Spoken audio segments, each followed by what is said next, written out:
특별히 하이델베르크 교리문답은 사도신경과 십계명 그리고 주기도문에 대한 내용들을 담고 있는데요. 우리가 지난 시간들을 통해서 사도신경과 십계명에 대해서 살펴보았습니다. 오늘부터는 주기도문에 대한 말씀을 상고하는데요. 116문은 이렇게 묻습니다. 왜 그리스도인들은 기도해야 합니까? 기도는 하나님께서 우리에게 요구하시는 감사에서 가장 중요한 부분이기 때문입니다.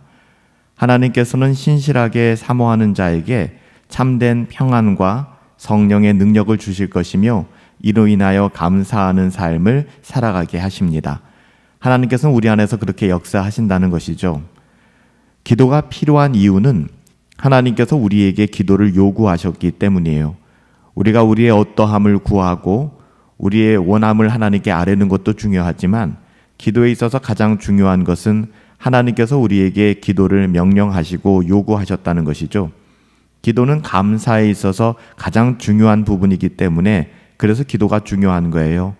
기도하면서 불평과 원망을 하지 않습니다. 기도하는 사람은 하나님 안에서 자족하며 하나님의 하신 일, 하나님의 하나님 되심으로 인하여 감사하게 되는 것이죠. 하나님께서 우리에게 감사를 요구하고 계신 것입니다. 그것이 바로 기도를 요구한다 같은 뜻이죠. 더욱이 주님께서 기도하는 자들에게 성령의 은혜를 주실 것을 약속하셨어요. 그래서 우리는 기도하는 가운데 성령의 도우심을 직접적으로 누리며 체험할 수 있는 것이고요. 성령의 도우심으로 인하여 하나님의 뜻을 깨닫게 되는 것입니다. 성령 하나님께서 하나님의 말씀 가운데 조명하여 주시고 우리로 하나님의 말씀을 듣고 보고 깨닫게 만들어 주시는 거예요. 기도는 단지 하나님께 대한 묵상이 아닙니다. 하나님과 마음으로 교제하는 거예요.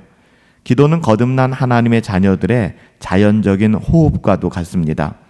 이미 회심하는 과정 속에서 기도하기 시작하고요. 회심한 영혼은 반드시 기도하게 되어 있습니다. 그래서 기도는 우리의 영적인 삶의 온도계라고 할 수 있어요. 우리의 삶 속에서 기도가 멈춘다면, 기도하지 않는다면 우리는 하나님의 은혜에서 멀어지는 것이죠.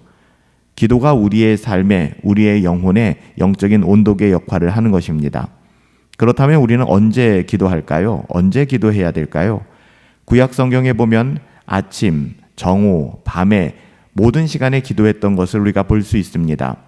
예수님과 제자들, 예수님은 특별히 제자들과 함께 기도하셨고요. 제자들도 예수님과 함께 기도하였습니다. 이삭은 들에 나가서 홀로 기도했고요. 다니엘은 하루에 3번 기도했습니다. 베드로와 요한은 이스라엘의 기도 시간을 지켜 기도했고요. 여러분, 지금 우리는 어때요? 원할 때면 언제든지 우리가 기도의 자리로 나아갈 수 있으며 우리의 삶의 자리에서 조용히 무릎 꿇고 기도할 수 있는 환경은 열려 있지 않습니까? 더욱이 그러기에 오늘날을 살아가는 우리들에게 쉬지 말고 기도하라 라고 말씀합니다. 쉬지 말고 기도하라 하니까 쉬는 시간도 없이 기도에만 집중하라 이렇게 듣기 쉬운데요. 그런 의미가 아니라 중단하지 말고 기도를 포기하지 말고 기도하라는 거예요.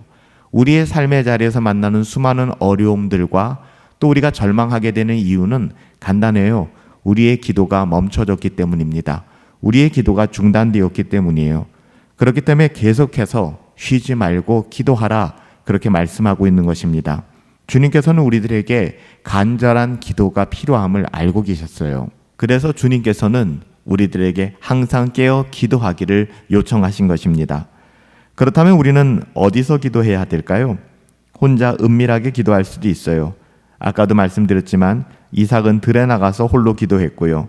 또 예수님은 산으로 올라가 기도하셨습니다. 물론 우리는 회중의 예배 가운데서 기도할 수도 있고요. 예배 때 드리는 찬양 역시 기도의 일부라고 할 수 있습니다.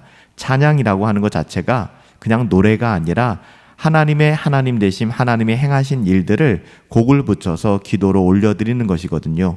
기도라고 할 수 있고 감사라고 할 수 있습니다.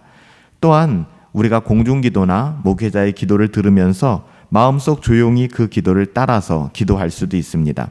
가정에서 기도할 수도 있고요. 여러분, 기도의 장소, 공간은 우리가 제한할 수가 없습니다. 언제 어디서든 우리는 기도할 수 있는 것이죠. 홀로 기도할 수도 있고 더불어 기도할 수도 있고 경건한 어른들을 따라 기도할 수도 있고요. 가정에서 기도할 수도 있습니다. 중요한 것 어디서가 아니라 기도를 멈추지 않는 것입니다. 그럼 우리는 어떻게 기도해야 할까요? 물론 기도에 여러 가지 방법들이 있겠죠. 소리내어 기도할 수도 있고요. 조용히 기도할 수도 있습니다. 여기에 대한 규칙은 없어요. 다만 상황에 따라 정기적으로 간절하게 진심으로 우리가 기도하는 그 모습, 그 자세가 중요한 거예요. 한나는 마음으로 기도하면서 입술이 움직였지만 소리는 들리지 않았다라고 사무엘상 1장 13절에 기록하고 있어요. 모세는 어때요? 오직 한숨만 쉬기도 하였다라고 출애굽기 14장 15절 이렇게 기록하고 있죠.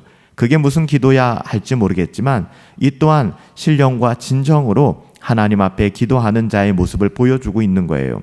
그래서 기도에 있어서 정말 중요한 것은 신실하게 그리고 지속적으로 살아계신 하나님께 하나님의 뜻을 아뢰며 기도하는 것, 이게 중요한 것입니다. 그렇다면 어떤 자세로 기도해야 될까요? 구약에서 이스라엘 백성들은 때로는 일어서서 기도했어요. 때로는 무릎을 꿇고 기도했고요. 누가복음 18장 11절 13절에 보면 바리새인들 역시 서서 기도하였죠. 물론 무릎을 꿇는 것은 하나님 앞에서 우리가 보이는 최고의 겸손의 표시입니다. 예수님께서도 무릎을 꿇고 기도하셨어요. 스데반도 사도행전 7장 60절에 보면 무릎 꿇고 기도했고요. 베드로 사도행전 9장 40절에 또 바울 사도행전 20장 36절에 보면 이 모든 이들의 기도하는 모습은 무릎을 꿇고 기도했다는 것입니다. 이것을 볼 때 초대교회 경건한 사람들의 기도의 일반적인 모습은 무릎을 꿇고 기도하였다라는 것을 우리가 알 수 있죠. 칼빈은 성도가 무릎을 꿇고 기도할 때 주님 앞에 가장 겸손한 모습이라고 이렇게 표현했습니다. 기도에 대한 다른 표현들도 있죠. 우리가 탄원한다고 하는데요. 탄원은 죄의 용서를 위해 기도하는 것이고요. 그리고 구원을 위하여 드리는 기도도 있습니다. 또한 기도에는 다른 사람들을 위하여 기도하는 것이 있죠. 우리가 중보기도라는 말을 쓰고 있는데 사실 우리의 유일한 중보자는 예수님이기 때문에 우리는 중보기도를 할 수 있는 사람들이 아니에요. 그런 의미에서 중보기도라는 말을 써서는 안 되는 것이고요.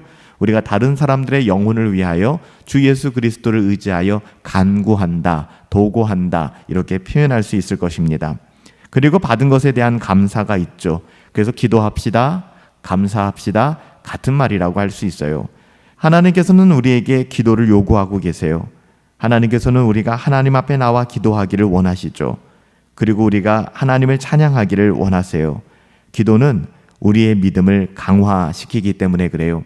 그래서 여러분 기도의 자리를 떠나시고 기도의 자리에서 떠나 우리가 기도를 잃어버리게 되면 우리의 믿음은 약화되고 힘들고 어려울 수밖에 없어요. 세상을 이길 힘이 우리 안에 없기 때문에 그래요. 그래서 우리는 더욱더 기도해야 하는 것이죠. 기도는 감사의 가장 중요한 부분인데요. 기도를 통해 우리가 직접적으로 감사를 표현할 수 있기 때문에 기도는 정말 중요한 것입니다. 감사는 우리가 하나님께 마땅히 드려야 하는 것이며 이것은 하나님을 영화롭게 하는 거예요. 우리는 우리에게 있는 모든 것에 대하여 감사할 수 있어야 합니다. 하나님께서는 신실하게 지속적으로 하나님의 은혜를 구하는 사람들에게 성령을 주실 거예요.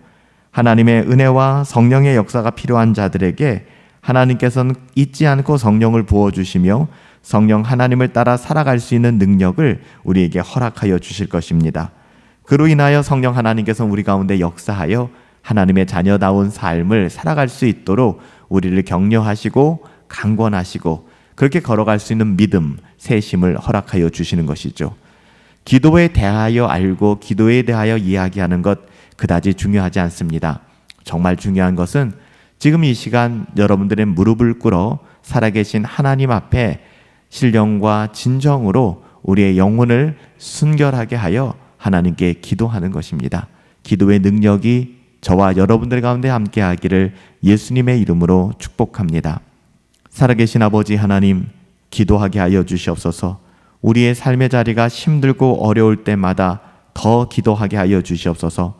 주님을 바라보게 하여 주시옵소서. 주님을 신뢰하고 의지하게 하여 주시옵소서.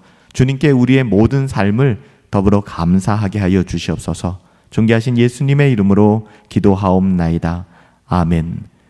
기도의 삶이 회복되기를 예수님의 이름으로 축복합니다. 기도하십시오.